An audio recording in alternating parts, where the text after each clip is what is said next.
place in a village called Savannah. You know it? Yes, that is where I come from.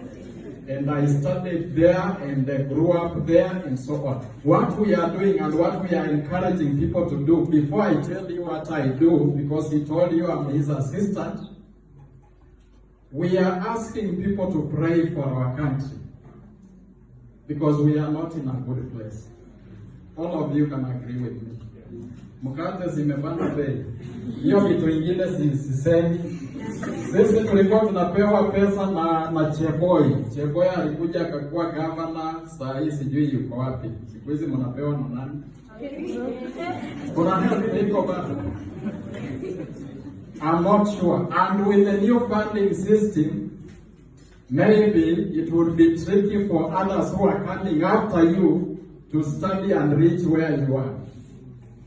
And that is why I assist Mheshimiwa Kigame in the journey of reforming this country. I'm his political assistant. And you know, last time alijaribu lakini wakaweka fence wakasema hupiti hapa.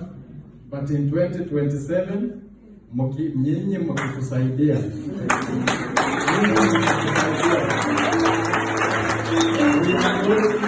All the way.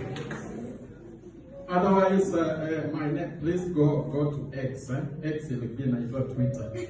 Go to X, follow him, and follow me. Inaitwa Dan Lukorito. Maybe you have his name somewhere. Look for us and follow us because we have a very interesting program coming on from this Monday, and we want to use it to educate you, to tell you what you don't know. Some of you are only doing medicine.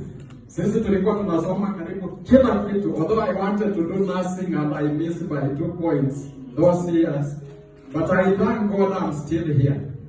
So as we support this current government, because leaders are put in place by God for a specific reason at a particular time, hatusemi tunapigana na serikali, lakini wakikosea si lazima tuambie ukweli.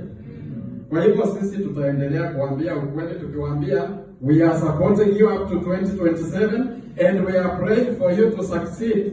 But if you don't succeed, we are here waiting. God bless you so much and I'm happy to be here.